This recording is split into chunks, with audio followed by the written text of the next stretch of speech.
मेरे चैनल पर आने वाले सभी दर्शकों को और श्रोताओं को मेरा सादर सप्रेम नमस्कार। आ, बहुत लंबा गैप आ गया, शायद 14-15 दिन का। ऐसा कभी नहीं हुआ। ज़्यादा से ज़्यादा 3-4 दिन ट्रैवलिंग में होने के कारण रिकॉर्डिंग रह जाता था। इस बार प्रवास तो रहा ही, लेकिन वायरल ने भी कुछ अपनी पकड़ में ले लिया था और काफ़ी दिन लग गए। आज भी मैं इस स्थिति में तो नहीं हूँ कि मैं ठीक से रिकॉर्डिंग के लिए खड़ा हो सकूँ। बुखार ऑलमोस्ट चला गया है, लेकिन खांसी वगैरह ये सारा कुछ अभी चला हुआ है। पर चलिए, आज मुझे लगा कि बहुत दिन हो गए अपने साथियों के साथ मिले हुए, तो आ गया हूँ इसी चैनल के माध्यम से जो मैं आपके सामने लाया करता हूँ। भारत के वो वीर क्रांतिकारी, वो भारत माँ के सपूत, जिन्होंने भारत माँ की स्वतंत्रता के लिए अपना सर्वस्व निछावर कर दिया, लेकिन कोई नहीं जानता। मैं ऐसे उन लोगों को आपके सामने ला रहा हूँ जो अज्ञात है, पूरी तरह से अज्ञात है। ईस्ट इंडिया कंपनी से आने से लेकर नेताजी सुभाष चंद्र बोस तक, या ब्रिटिशर्स के जाने तक कहिए, इस 190 वर्ष का कालखंड जो है, इसके अंदर अनगिनत असंख्य और अज्ञात लोगों को, महापुरुषों को, वीर सपूतों को, क्रांतिवीरों को आपके सामने ला रहा हूँ, जिन्होंने जेल के अंदर काला पानी, भूमिगत रहकर, फांसी के तख्तों के ऊपर झूलकर, सब प्रकार के भयंकर कष्ट सहते हुए आखिरी श्वास तक अपने भारत माँ की स्वतंत्रता के मिशन को लेकर आहुत हो गए। भारत माँ की स्वतंत्रता की बेड़ियों को काटने के लिए खुद कट गए। इस 190 वर्ष के कालखंड के मैंने 372 के आसपास वीडियोस आप तक दे चुका हूँ। उसमें 40-50 देशभक्ति के गीत होंगे। मैं चाहता हूँ कि 200-400 गीत देशभक्ति के एक जगह पर मिल जाएं आपको। मैं चाहता हूँ कि ऐसे इस कालखंड के कम से कम 500 अज्ञात नायक और नायिकाओं को आपके सामने मैं ला सकूं। भगवान की कृपा से, सरस्वती की कृपा से मैं जो कर पा रहा हूँ, मुझे भी आश्चर्य हो रहा है कि मैं कैसे कर पा रहा हूँ। परंतु जैसे जैसे एक कदम आगे बढ़ रहा हूँ, और कई ऐसे अनजान, अज्ञात, ऐसे हुतात्माओं के दर्शन होने लगते हैं। एक परत उठती है तो नीचे देखता हूँ कि अनगिनत, असंख्य, ये तो वो है जिनको मैं जान सका हूँ। अरे मैं भी ये कैसे दावा करूँगा, कैसे क्लेम करूँगा कि मैंने सब जान लिया। गांव के गांव जला दिए गए। 90% काला पानी जैसे भयंकर नरक से भी भयंकर दंड भुगतने वाले हमारे वो वीर क्रांतिकारी 90% लोगों को वहीं पर मर खप गए, उनका नाम ही कहीं नहीं है। और 10% का भी नाम कहाँ है, इतिहास कहाँ है।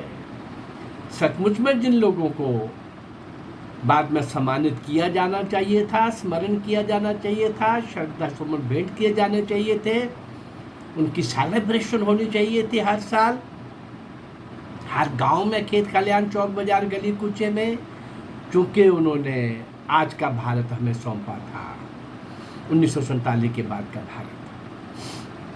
चलिए, ऐसे असंख्य लोगों ने जिन्होंने भारत माँ की स्वतंत्रता के लिए अपने आप को निछावर किया, उसी पंक्ति में, उसी श्रृंखला में, उसी प्रवाह में जो लोग लगे, और एक वीर क्रांतिकारी आज मैं जोड़ रहा हूँ। कुमुद बंधु भट्टाचार्य। कुमुद बंधु भट्टाचार्य। आयु बहुत कम आयु, लेकिन हौसले बुलंद। वो बोलते हैं ना कि छोटे पैक में बड़ा बॉम्ब। इस प्रकार के नेक और बुलंद इरादे लिए हुए, ऊंचे इरादे लिए हुए, शौर्य और वीरता के साथ आंख मिचौली करने वाला, उसको चुनौती देने वाला ये नन्हा सा किशोर युवावस्था में पांव रखते ही इसने ठान लिया। क्या ठान लिया? उसको पता चल गया था कि क्रांतिकारी मार्ग अपनाने का मतलब है कि ये कंटकाकीर्ण मार्ग है। तो इसलिए परिणाम भी उसको मालूम था। उस परिणाम के अंदर एक विचार इसके मन में था हमेशा, इस महान क्रांतिकारी के मन में। वो क्या था? या तो वो लड़ते लड़ते मारा जाएगा या फांसी के फंदे को गौरव प्रदान करेगा। मैं जिस फंदे को चूमूंगा वो फंदा भी धन्य हो जाएगा। इस तरह का कमाल के इरादे लेकर के बड़ा हो रहा था। क्रांतिकारी गतिविधियों में पूरी तरह से लिप्त हो चुका था। हाँ, सोचा तो ये था, जो सोचा था कि या तो लड़ते लड़ते मारा जाएगा या फिर फांसी के फंदे को धन्य कर देगा, लेकिन हुआ इसके उल्ट। इसके बिल्कुल उलट हुआ, विपरीत हुआ। धोखे से कुमुद बंधु भट्टाचार्य को गिरफ्तार कर लिया गया।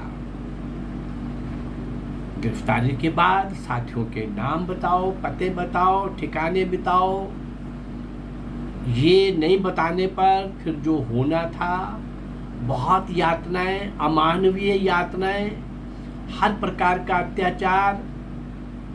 जब शासन ने देखा, सरकार ने देखा कि ये तो झुकने वाला नहीं, हर तरह से तोड़ने का प्रयास किया, लेकिन ये टूट नहीं रहा, तो एक और हथकंडा अपनाया गया। बंगाल के मिदनापुर जिले के एक एंग्रा नामक स्थान पर, जो उस क्षेत्र का नरक माना जाता था, बहुत छोटा स्थान, वहां इसको भेज दिया गया। भेजने वालों के इरादे बड़े स्पष्ट थे कि यहाँ ये टूट नहीं रहा, झुक नहीं रहा, उनकी मान नहीं रहा, पते बता नहीं रहा, डटा हुआ है, यातनाएं सहन कर रहा है। नहीं, और एक कदम आगे बढ़ करके इसको, कोई और डिग्री होती है यातना की, तो उसको भी देखें। उसके लिए उन्होंने क्या किया? एंग्रा नाम स्थान पर, जो बहुत छोटा स्थान था, एक हेड कांस्टेबल ही वहाँ का ऑफिसर समझिए था, वही वहाँ का प्रमुख था।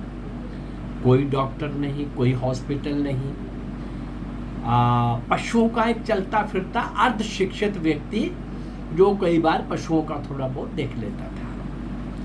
और उस क्षेत्र के मरीज जब अंतिम समय में होता तो अंत में उसके पास ले जाते, बस वो एक फॉर्मेलिटी थी, क्योंकि वो कोई डॉक्टर नहीं था। ये सिलसिला चला हुआ था। कुमुद बंधु भट्टाचार्य को शायद इसीलिए वहां भेजा गया था। एंग्रा में पहुंचते ही कुमुद बंधु भट्टाचार्य भयंकर मलेरिया का शिकार हो गए। उस थाने का अफसर, हेड कांस्टेबल ने भयंकर बीमारी की रिपोर्ट बार बार भेजी, सरकार को भेजी, लेकिन एक भी नहीं सुनी गई। वो सुननी भी नहीं थी। वो तो उनका तो स्पष्ट था कि हमको इसको क्या करना है, कैसे तोड़ना है। जब वो नहीं, तो मामला बढ़ता चला गया। हुआ वही जिसके लिए उसको भेजा गया था। आखिरी धक्का देने के लिए उसी चिकित्सक के पास, पशु चिकित्सक के पास, उस अनाड़ी के पास, अर्धशिक्षित व्यक्ति के पास भेज दिया गया। और उस अनाड़ी ने 15 दिसंबर 1918 को कुमुदबंधु भट्टाचार्य को दूसरी दुनिया में जाने के लिए पासपोर्ट दे दिया। यानी ये कुमुदबंधु भट्टाचार्य अपने अंतिम श्वास तक मजबूती के साथ खड़ा रहा, जूझता रहा। अत्याचारों को और अत्याचारों की इस डिग्री को सहन करना शायद आप सुनने में आपको नहीं लग रहा होगा, परंतु इसकी कल्पना करना भी कठिन है। और वो लोग झुके नहीं, थके नहीं, अके नहीं।